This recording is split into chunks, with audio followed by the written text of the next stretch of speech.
Hello, and welcome to another episode of Boundless Body Radio. I'm your host, Casey Ruff, and today we have another amazing guest to introduce to you now. Gavin Symes is a registered occupational therapist, a metabolic therapy coach, and the founder and chief wizard of Wizard OT, which is short for occupational therapy. He founded Wizard OT in 2020 to provide a truly person centered approach to therapy. At the core of their approach is the idea that each person should be treated as an individual. By considering each person's biological, psychological, and social needs, they provide a tailored approach to improving every client's well being. They don't assume to know ahead of time what is best for their clients and instead work with the individual, their family, and their wider network to create an intervention. In 2010, Gavin suffered a serious head injury that left him physically and cognitively impaired. The injury made simple tasks difficult and required some basic skills to be retaught. Progress was slow and hard won, but with time, support, and consistent effort, Gavin was able to make a full recovery. The experience of having his life turned upside down by a debilitating impairment has informed everything Gavin has done throughout his career, as it is the fire that drives him to help others. You can find Gavin on his website at www.wizardot.com. Gavin Symes, what an absolute honor it is to welcome you to Boundless Body Radio. Hello. And that sounded, when I'm hearing someone else read that out, I'm thinking that sounds so good. I'd actually kind of forgot that was on the website. And then I'm listening to it and I'm thinking, that's really good. That's off my website. So thanks. That's really inspiring. I'm glad you can inspire yourself from time to time. That's great. I think we need it in this type of work. Which we can go into, I guess. This is what this whole conversation is about staying inspired. And all the metabolic therapies, ketogenic type stuff, still, I think my wife is probably pretty bored of it now, but I'm just so obsessed with it, almost becoming kind of evangelical about it. But I guess that's passion, and passion keeps people going. Otherwise, you just, stagnate and just lose any passion with your work, which I think is really important to not stagnate. That's a really good point. And I just have to say, like, setting up this conversation, you had reached out to me. You sent me a very kind message, which I appreciate. You're living in Australia, is that correct? Yeah, I live in Melbourne in Australia. Beautiful.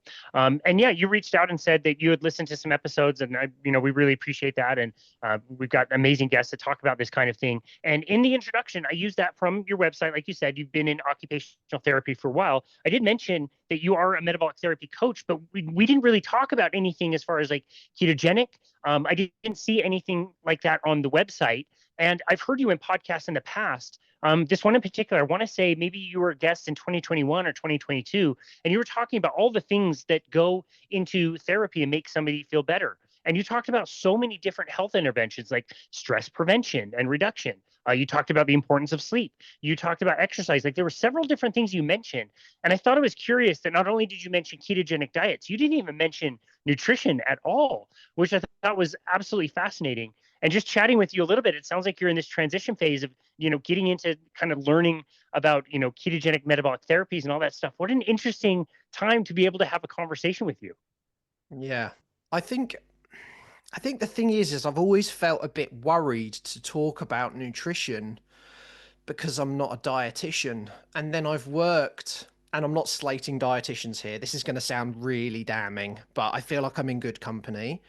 And I know there's tons of dietitians out there who are moving away from the mindset of the more, how can I put it, food pyramid type thinking, but I always felt like I was knowledgeable about it personally, but I didn't feel confident in talking about it because I would be labeled as, well, that's not your lane. Stay out of that lane. But if I'm looking at it from a biological, psychological, and social perspective, nutrition is obviously a huge part of that. And I guess I'm transitioning over to feeling more comfortable, and I do, but I still feel like in my current field of work, I'm often seen as this kind of weirdo who's banging on about nutrition and physical health and mental health and how it influences all the factors of our physical and mental health and social health.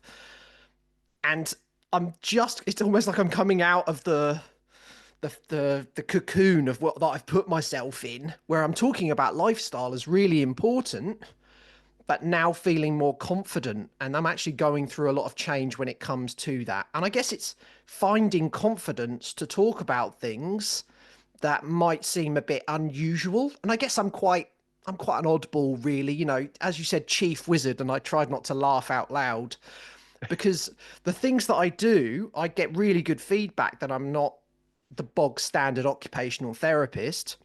So yeah, I guess that's the thing. I've been always a bit kind of like, oh, should I mention metabolic therapies or like ketogenic? Because there's so much negative thinking and or viewpoints in relation to, you say ketogenic, people instantly go, well, that's for people who only eat meat and don't care about the environment and want the oceans to boil. And it quickly escalates to, oh, but I thought you were like quite a what I would have considered left leaning, but you know, that was before the COVID stuff because then I got confused. But you're like, and then people quickly escalate to, oh, do you believe in like, are you the stereotypical thing people say is, oh, I thought you were kind of left leaning. I didn't think you were a right wing gun nut. And I'm like, I don't think just because I'm talking about mitochondria and metabolic health, that makes me a political or ideological thinker. I think that's something which I found very difficult. And I still face that a lot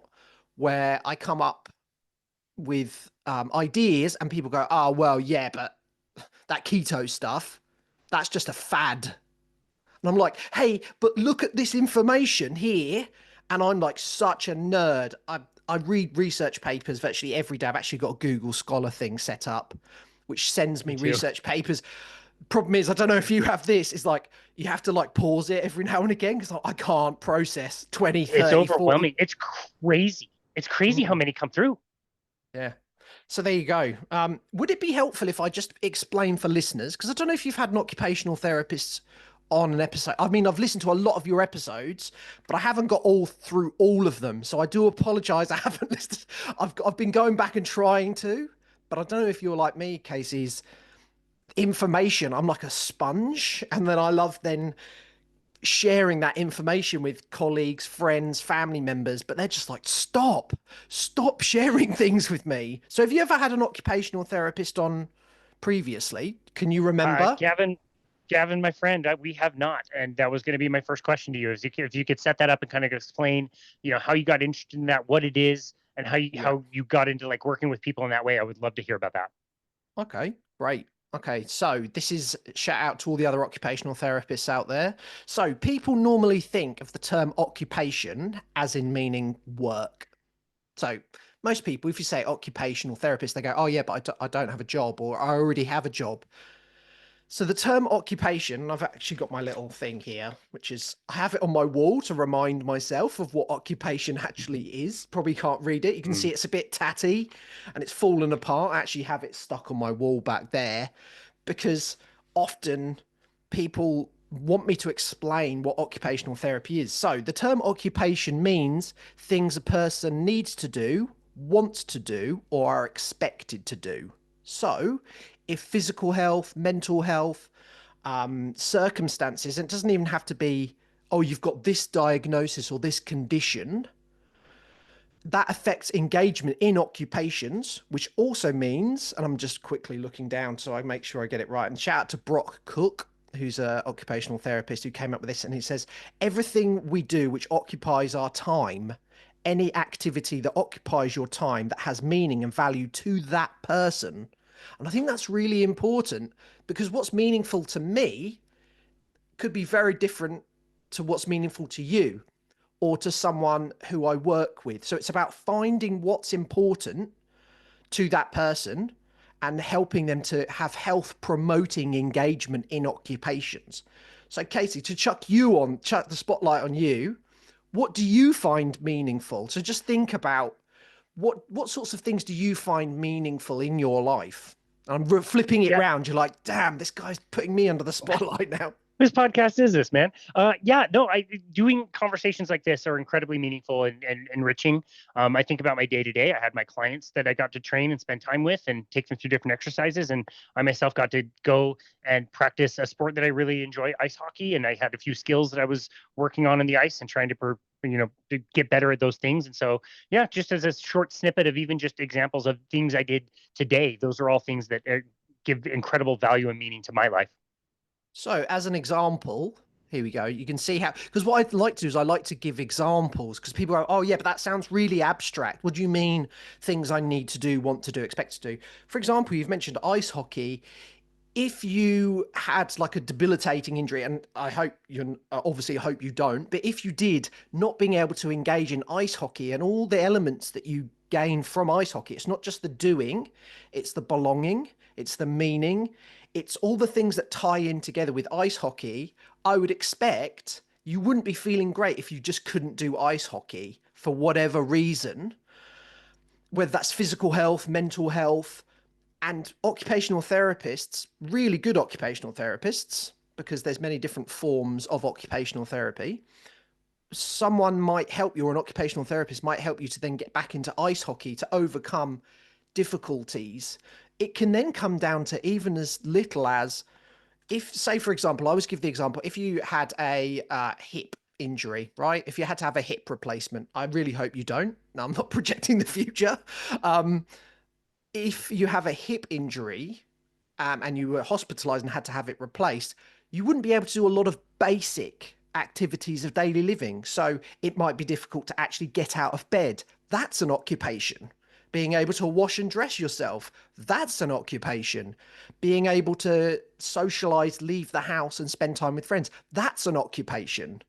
So you can see it's almost this all encompassing thing where occupations are everything. I kind of see it as like the building blocks, almost like the Lego blocks of our entire soul, mind, body. Everything is occupations. And only when people have physical health, mental health, social, environmental issues are our occupations challenged. And an occupational therapist really should find what's meaningful for that person. And it's the means and the end, if that makes sense. So it's not about coming in and me saying, hey, Casey, I need you to start doing ice hockey again. So, and me deciding on your behalf, it's actually working with you in that case to work out what's meaningful, what's most important at that point, because engagement in occupations as a human species, we need them.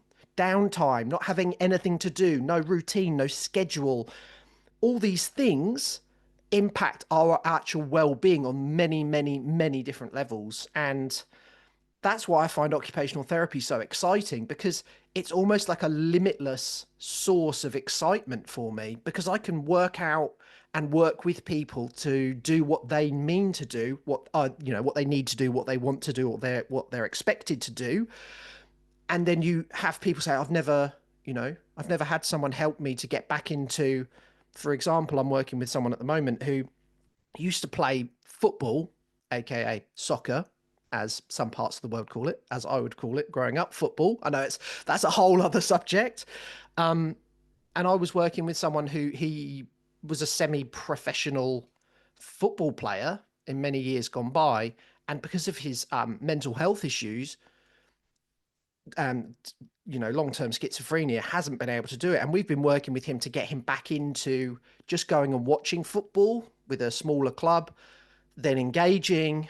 But then the thing is that then with all of that, his metabolic health and his cardiovascular health has been impacted by those many years of, eating junk food, not having any routine and schedule. And that's where I can try and just sneak in some of these controversial, wild ideas about maybe what you eat will influence your engagement in your football. So does that kind of give you an idea of what occupational therapy is? Because otherwise I can just go on for like an hour about occupation and you're like, this is too detailed. But does that give you an overview about how it can be, it can be very small, it can be very big, but it's on a very individual basis?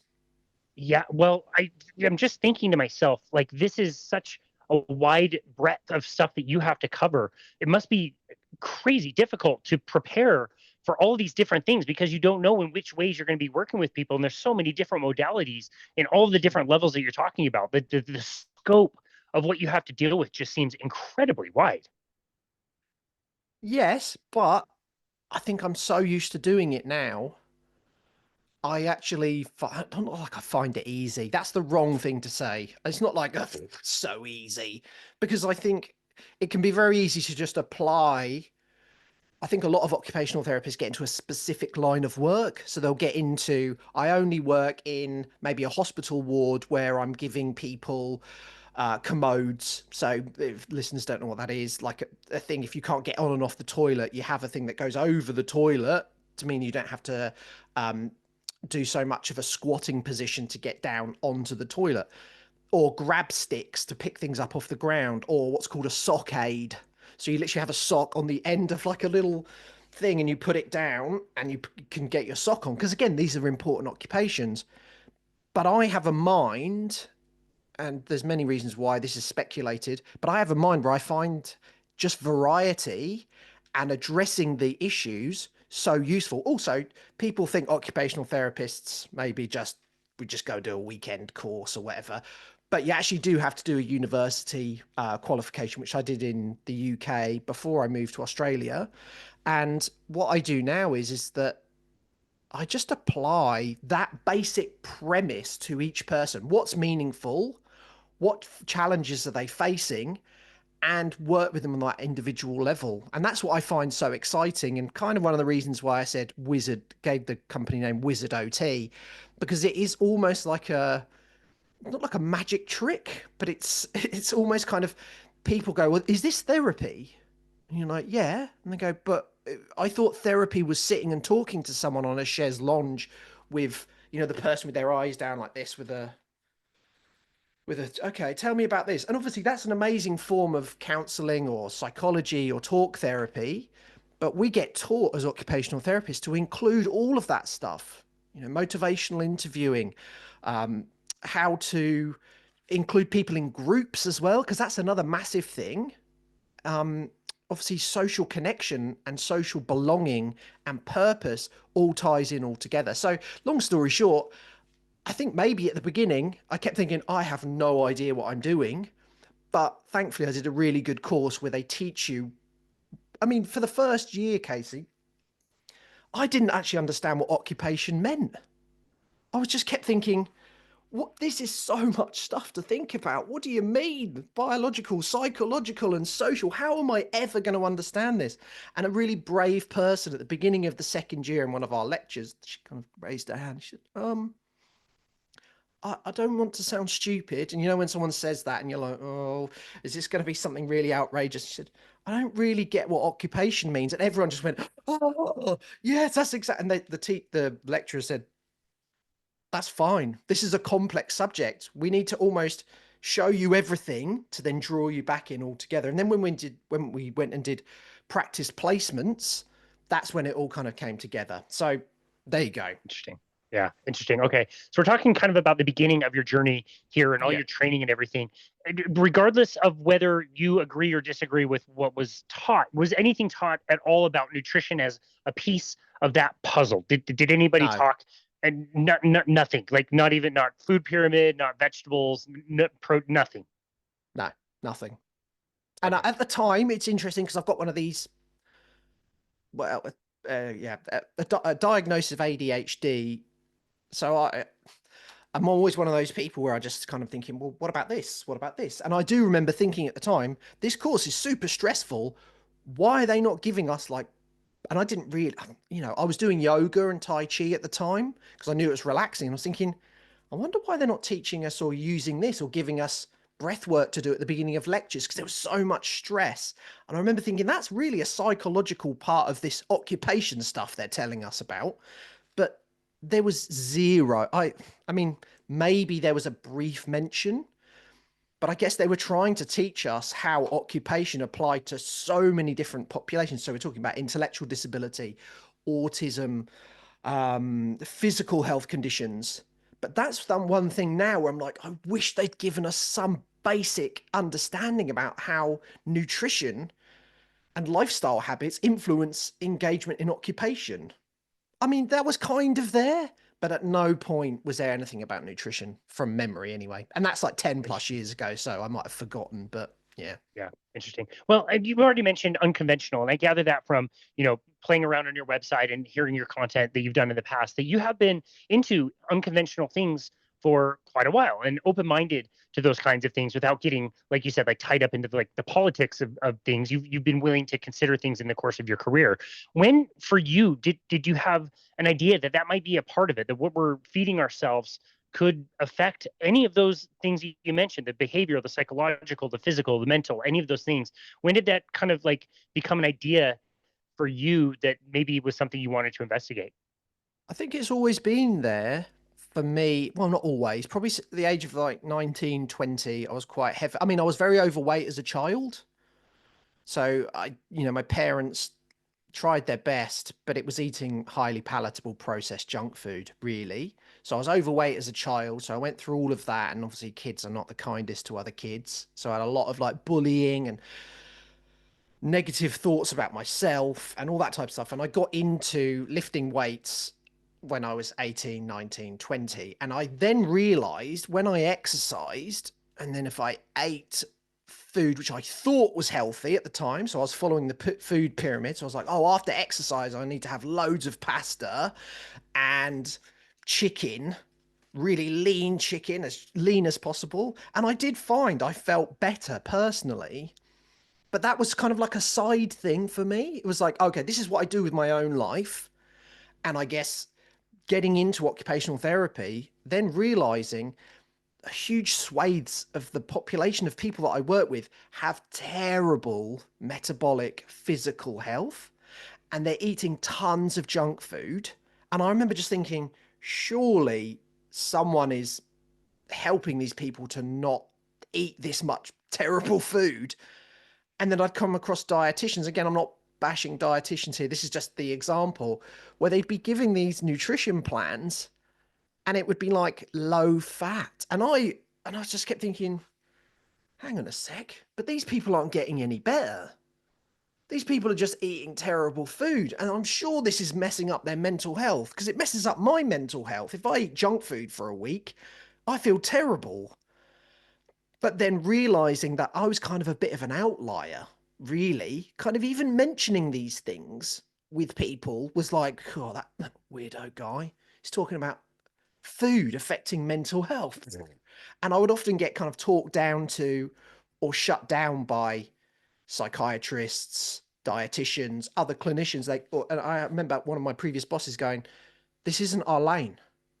Food is not our lane. I'm like, yeah, but isn't occupation meant to be eating, drinking, washing, dressing, seeing for all these things? They're occupations. Shouldn't we be helping people to kind of develop healthier life habits that are health promoting? And I just got told, nah, that's not something we do.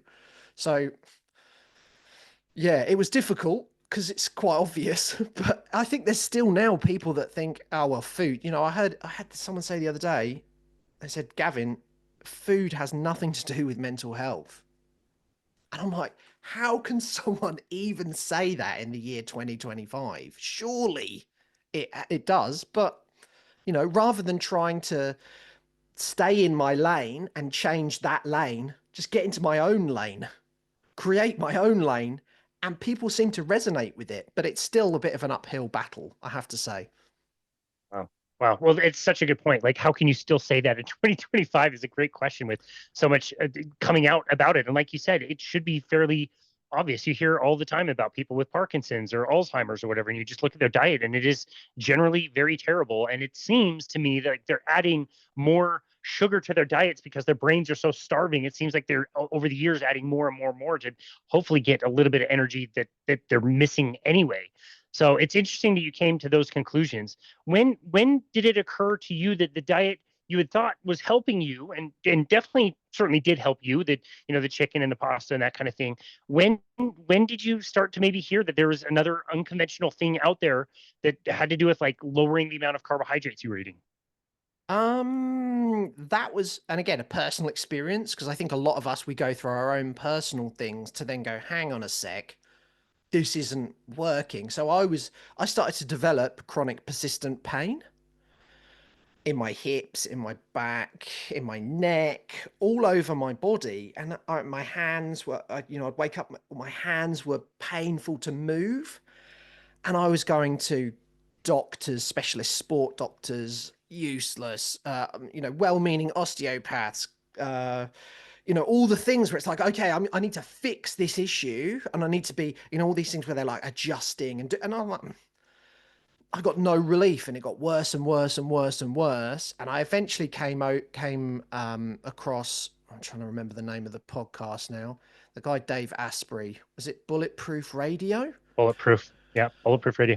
And he was talking about autophagy, and I was like, what? What's this autophagy? And then he's talking about mitochondria, and I'm like, what is, and people always go, oh, remember from your high school education where mitochondria, I couldn't remember any of that. They're like, oh, most people know it's the powerhouse of the cell. And Chris Palmer would say, it's way more than that. And many people do now. It's way more than, and I'm like, I don't remember any of that at all. But then I actually found that through listening to that and expanding my mind, I started to realize there's probably not anything that can be done by someone else. I need to bring about change. So I'd been going through the bodybuilding thing, eat 6 times a day, have plenty of carbs, don't eat any fat, all the kind of stereotypical standard thinking. And I essentially just over time completely changed and almost flipped everything upside down. And now I'm completely pain free. And to have seen that change over that time and to realize that I was probably really metabolically unhealthy, but I thought I was eating 6 times a day. I'm eating rice with every meal. I'd wake up in the morning and have a load of rice, only egg whites, and I was hungry every couple of hours. And I'd be like, if I didn't have food, I would be completely unable to, I was just like addicted to getting carbohydrates and blood glucose spiked in my body. And then I would just crash mentally. And through Bulletproof Radio as a starting point, I then just dived into it and have now completely changed my viewpoint on all of that type of stuff. So that was really important. But then I started to look at, okay, this is what's helping me. But all these people I'm working with are just being prescribed low fat milk and count calories. And that for me was terrible because I got into a phase of counting calories and I almost developed like an eating disorder of like binging food and then getting really upset about it and then throwing it back up. And that's a tough thing for a man to talk about.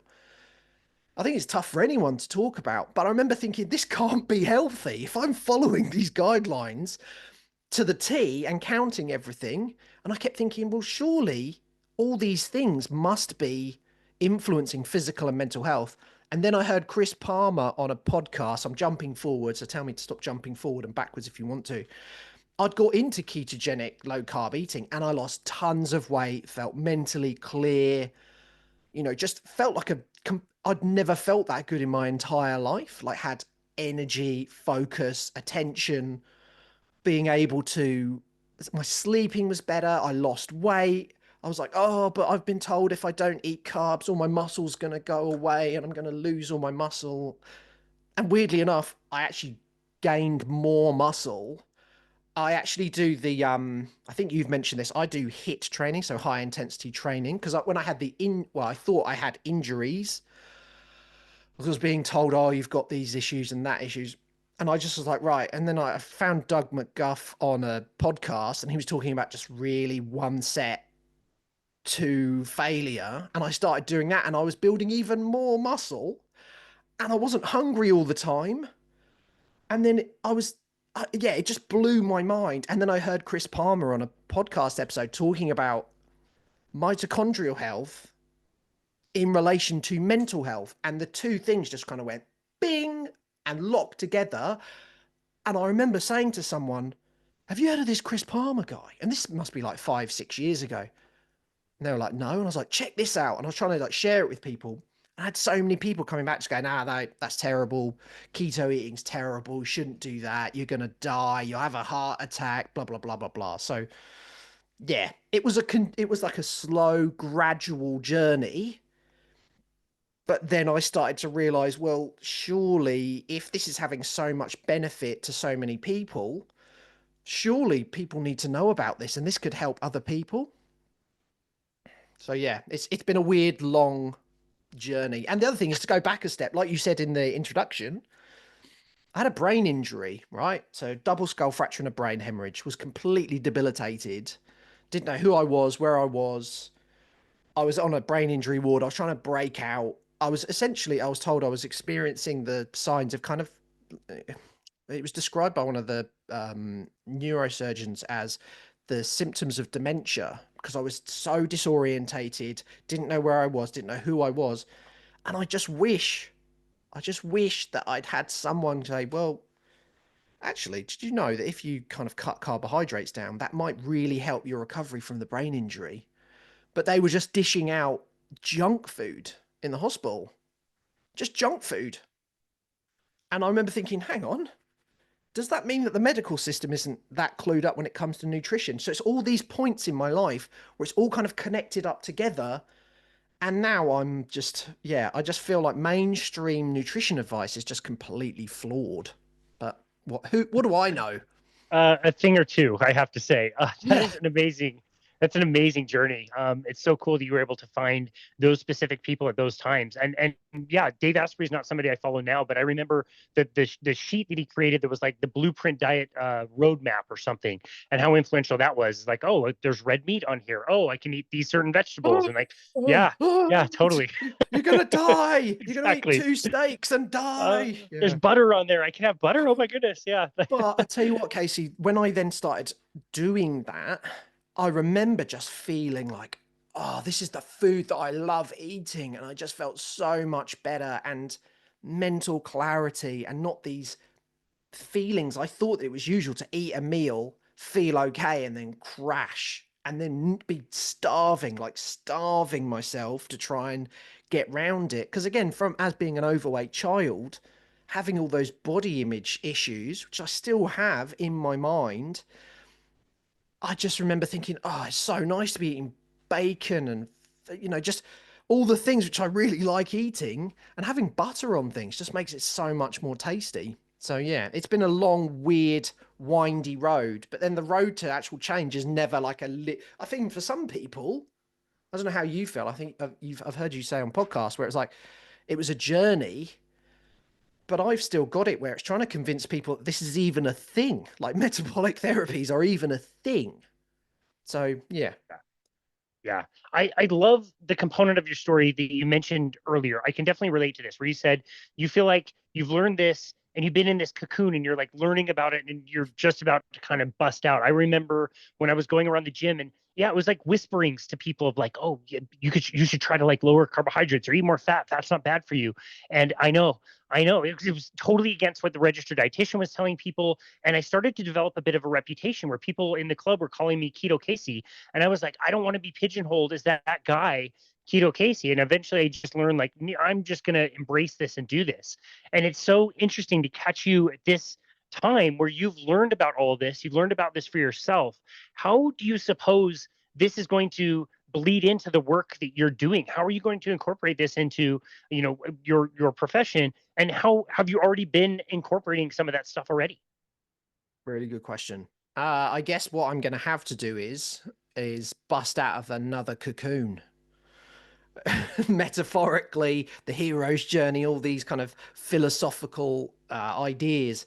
I don't think in my current type or current field, I'm actually going to be able to implement these things because so just to give you the listeners a bit more context and you obviously some more context, I work in a system which is based often around something called the National Disability Insurance Scheme. So here in Australia, what people do is if they have a diagnosis of a physical, mental, intellectual or cognitive impairment, they apply to get individual funding. Okay. So say, for example, me, if I had a diagnosis that was on the list of things that are conditions, and again, you can imagine there's such a net, people can fall through the necks. It's like, well, that's not a diagnosis that is on this list. So therefore you can't have funding, etc. And then all the other government systems have kind of shut down and disappeared. So people have just got nothing really left. Um, that system is very much focused around just tick boxes, get someone to come in. There's, people working, a lot of the people I work with are very complex, troubled people with physical, mental, emotional issues. A lot of them have been in the health and social care system for a long time. And this is going to sound a bit outrageous, but I'm going to say it. Those systems can traumatize people and actually bring about so much pain and suffering. Now, it's not to say, oh, every therapist or every doctor, whatever, is causing trauma, but this rigid thinking about how to address physical and mental health. And it's very, medicalized and very much based around medications and those sorts of things.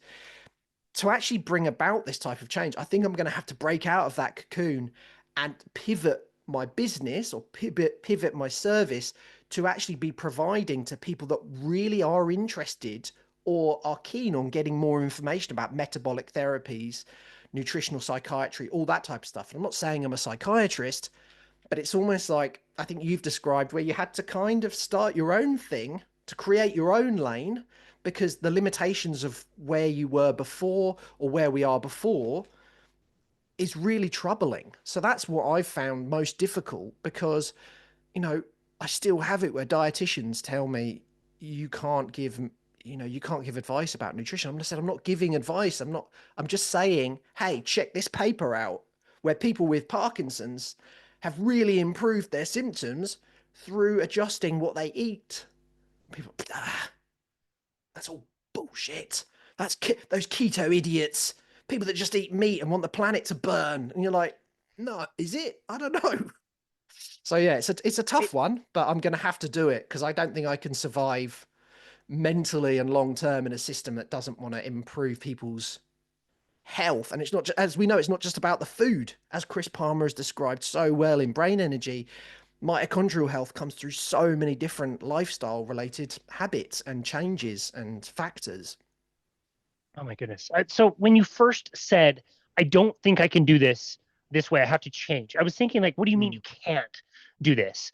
And it's like hearing you describe that system that's so bizarre that you can't talk about certain foods in a certain way. Like, yeah, it's one thing if we call it a ketogenic diet and it's got and connotations and people have ideas about it. But when you break down what is a ketogenic diet, you could just say like, oh, don't eat very much sugar. You probably don't need a lot of flour. You can have, some protein and vegetables. Like most dietitians should be completely on board with that. We don't even have to give it a name. You're just like making good recommendations around food, but it's so bizarre. And yeah, I don't want to get tinfoil hat on this, but Go for it. Go for it. it it seems very deliberate at this point, right? It seems very systematic and deliberate that if this information gets out, that enough people find this, that the system itself is not going to sustain itself. People are not getting better. Exactly what you noticed doing this work. Like people are not getting better. And if they knew that it was food, like all of these systems would lose all their money. So they have to keep these shitty ideas rolling around and prevent people like you who are learning this from getting that message out to more people. Exactly. And what I realized is I need to connect with other people who are like-minded and people who are on board with this. And what was fantastic is finding things like Metabolic Mind. I remember listening to a episode with, it is Jan, isn't it her name? Jan Bazuki? That's her name, isn't it? Yeah, Jan Ellison Bazuki. I was listening to a podcast and she popped up and she told Matt Bazuki's story. And I was just like, yes, I was thinking, yes, this is all the stuff Chris Palmer's been talking about, Georgia Eads been talking about. This is a real world example. This could be not a cure, but this could help so many people. But the problem is the rigid, slow moving world of health and social care. I actually just think people are trying their best, but the advice that's given out is poor, not very good quality. And I just keep thinking, how is it? Well, I don't know about you, Casey, but I find it's almost like there's a parallel dimension going on. You've got like the world, the current world, which is the nutritional guidelines, the food pyramids, the plate. They have this thing here. It's like they've changed it from the pyramid to the food on your plate thing or whatever. But people get so angry about it. You come across people online going, carbohydrates, you have to have carbohydrates. They are essential. If you say that, you have no idea. And you're just like, is that actually the case? I think a lot of people are so tied into their identity as a therapist, a doctor, that to then admit, actually, maybe what I've been recommending or towing the line of for the last 10 or 15 years is probably not right. It's almost like a cognitive dissonance. You've got that dimension, and then you've got the dimension of metabolic mind, Chris Palmer's work, Georgia Eads' work, the Melbourne Low Carb Clinic, A.V. Charlton, who's a GP that works in Melbourne to run a low carb clinic. And it's almost like a secret underground network of people. And you're like, I keep then thinking, I try and have metacognition. I'm like, am I just completely ignoring all of the other evidence? And then I come across a podcast yesterday with another fellow OT who's been working with people in relation to Parkinson's on the Low Carb MD podcast. And people are like unable to move, debilitated with Parkinson's, and they've done a low carb ketogenic thing, including a lot of MCT oil. These people have recovered. And then I remember hearing maybe vegetables aren't good. And my cognitive dissonance was like, well, this is just insane. What do you mean vegetables might not be great? And these are like these awakenings. It's kind of like, and now I'm just so passionate and almost obsessed with it that I feel that the current system is not built to, or it's not able to bring about these types of things because it's very much profit driven. Get people in, charge them. I mean, I know in the US, in the United States, the medical system is so much about billing and line items and can you bill for this? Can you not bill for that? And you've got people almost becoming renegade breakaways. And I don't know if you, I think you'll probably agree with this. Isn't the whole point of all this stuff to help people recover and be healthy and live the life they want to live? And sometimes when I say that, people are like, how dare you? How dare you say that?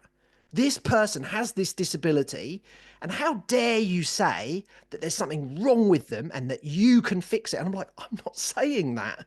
I'm just saying nutrition is a foundation, and sleep and exercise slash movement, stress management. They're obviously and social interaction and belonging and purpose, obviously all these things. But if someone's eating junk food every single day and that's affecting their mental health, surely we can look at adjusting these things. But Casey, the big thing is I work with a lot of people who are in the care system. The support workers and a lot of the other clinicians are really, really metabolically unhealthy themselves. So for me to come along and say, hey, maybe not eating 2 loaves of bread a day might be a good start to kind of help this person's mood. People are like, this. I got labeled the keto OT by someone. I was like, there's way more to me than just. And I think what happened was, I don't know if you feel this. There was that kind of like keto became a diet that was like pushed, and then industry got involved. These are the keto snacks. It's like, yeah, they're highly palatable processed foods. That then stopped, and then it went, oh, these are plant-based snacks. I'll go plant-based. Plant-based is, and if you're not plant-based, you want everyone to burn to death and die on the entire planet. So I'm getting really overly excited and or evangelical about it, but I think that the whole system itself is really struggling to deal with, the chronic health condition epidemic we've got across the globe. And it's like trying to shift a giant super tanker heading for a beach, and it's not as easy as just change direction. It's just like barreling forwards. Wow. Man, okay. I'm going to put you on the spot and ask if down Yeah, the please road do. we could do a second episode, a part 2, where we find out where this journey has taken you, because I'm absolutely captivated by your passion and what you're hoping to do. So that's part 1 of the question. The second part is, if you had to guess right now, what does that look like? What do you think your vision for the future is going to be? How do you think you're going to be able to integrate this? Either find a way to be sneaky and integrate it into what you're currently doing, or again, like busting out of that other cocoon and finding a new way of doing things. What do you think your vision is, man? I've tried the sneaky part. It's got me nowhere. That's the thing. I've tried introducing these things, running training, just little snippets of info, getting research papers, getting some findings. Hey, if you just look at this in relation to maybe schizophrenia, these researchers have found these benefits. Get me nowhere. Get me nowhere. People kind of just pay me lip service and just go, yeah, but this person loves eating McDonald's every day. How dare you take that away from? I'm not saying take anything away from anybody. So I'm creating. It's gonna, Wizard OT is metamorphosizing. If I pronounce that right, it's metamorphosizing into Metabolic Wizard, and it will be focused on metabolic therapies and lifestyle related interventions for all different types of people. Problem is, shifting away from my other type of work, it's that fear of, I'm going to have no money. I haven't got any referrals. What am I going to do? But I don't think I can continue on with that super tanker style thing. It needs to morph. So, yeah, hopefully, but thankfully I've got some great people around me, and I'm building like a little network of people, especially here in Melbourne, who are on a same sort of path, and I'm hoping that's going to help me. But at the moment I'm basically dishing out free consultations to people who are interested, free 30-minute consultations, just to get people interested and knowledgeable. I'm also running free training courses via Eventbrite, trying to give people the info, because I think that's the only way. I need to, metamorphosize. The wizard has to change shapes. So maybe I have to go from uh, Gavdalf the Grey to Gavdalf the Wise or That's something good. like that. I That's have to good. shift. I have to shift. So yeah. Wow. Well, I am in no way offering you any advice or probably not telling you anything you don't already Mm. know. But through my years of being a personal trainer, we work on 100% commission. This last year, I've had people move. I've had people lose their jobs. One of my clients lost their house in the hurricane in Tampa. All these crazy things happen. And there were days where like I did not have very many clients. But one thing that I've learned through my career is if you do the right thing and you provide a high amount of value, to whoever. It means you give away a lot of things, you provide seminars, whatever you do, it comes back. And I see your passion, and I see that feeling of like it's going to be tough to change what you're doing. But man, like I really believe in you, and I really believe that you're going to be able to do some amazing things. And there might be some tough times, but like at the end of the day, the people that do the right thing, everything seems to come to them. And I see that a lot in you. So again, not any piece of advice, but just to say, like, I think it'll work out. And I think it's going to become the future. And I want to be one of those people that was talking about low carbohydrate, ketogenic style eating, lifestyle habits, the ancestral way of life and how that influences our health at any age. This isn't just people who have got a diagnosis, the preventative measures in terms of just staying well physically and mentally through our life and having energy and all these types of things. I want to be one of the first people. Oh yeah, I remember that Gavin Wizard OT guy talking about that stuff like 2-3 years ago. And I'm just trying to like plant seeds, but maybe sometimes those seeds don't grow much, but then sometimes they grow giant trees. Absolutely. Dude, absolutely. And yeah, as much as this work has been going on and our inboxes are getting flooded with the Google Scholar articles on keto studies that are coming out all the time, we are still on the leading edge, and there's a lot of people that need to be helped out there. I also have to say, you mentioned Jan Ellison. If you, or Jan Ellison Bazuki, excuse me, if you're not applying for next year's Fresh Start Award, I would definitely have that on your radar. I have thoroughly enjoyed interviewing all of the recipients of the 2024 award, who each were given $10,000 grants to continue doing this work. And I don't know of many other candidates that would be a much more qualified candidate than you. So I hope to see that you are at the very least throwing your name in the hat to get that award this next year, because I think you are, again, very, very well qualified for that. I think what's kind of scared me was how they said, and again, I'm one of these people where I'm like, I want to do new things. But then I think what kind of scared me a bit was when they were talking about the actual application process. And I was like, no, I can't do it. But things I just, what I know we're going to have to finish up in a second, but I think if anyone's listening to this, and I'm sure that your audience is pretty much on board, but maybe this is the first episode someone's checked out, go onto YouTube and check out Metabolic Mind. Check out Chris Palmer's I just let out a little squeal yesterday when I saw Chris Palmer's got his own YouTube channel. Go and check out Ken Berry's work. Go and check out Anthony Chaffee's work. And again, this isn't going to completely change things on day one, but having different perspectives and just seeing the endless amount of data. Also, Sean Baker's podcast is really good. And those personal stories for me, I'm just like, it's almost, I don't know if you have this case, you just think, surely this type of work cannot have all these benefits for all these people. And it's like, it looks like it is. And then when you tie that together with Chris Palmer's stuff and the brain energy theory, that's what tied it all together for me. Just tied it all together. And I was like, so lifestyle. It's not just about ketogenic eating. You see, I'm getting so hyped about it. And I know we've got to finish, but it's just, yeah, It's mega. It's mega. It's so awesome. It's so empowering. And again, meeting people like you and seeing your passion, and you're recommending all these people. And Gavin, dude, one day we're going to be saying, no, we want to go to check out Gavin Symes' work, because I'm so excited to see what you're going to be able to do with this. And I can't wait. I know, dude. Anything that I can do, we can do to support you.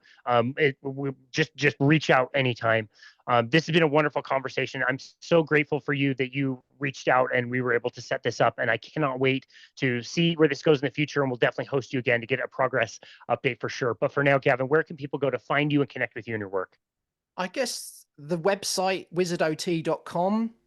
But you might find it and be like, this is about street art therapy. This has got nothing to do with metabolic therapies. So I'm pivoting. I'm, transitioning to this, breaking out of that cocoon. But wizardot.com is the best thing, or wizard_ot on Instagram. That's probably the best way.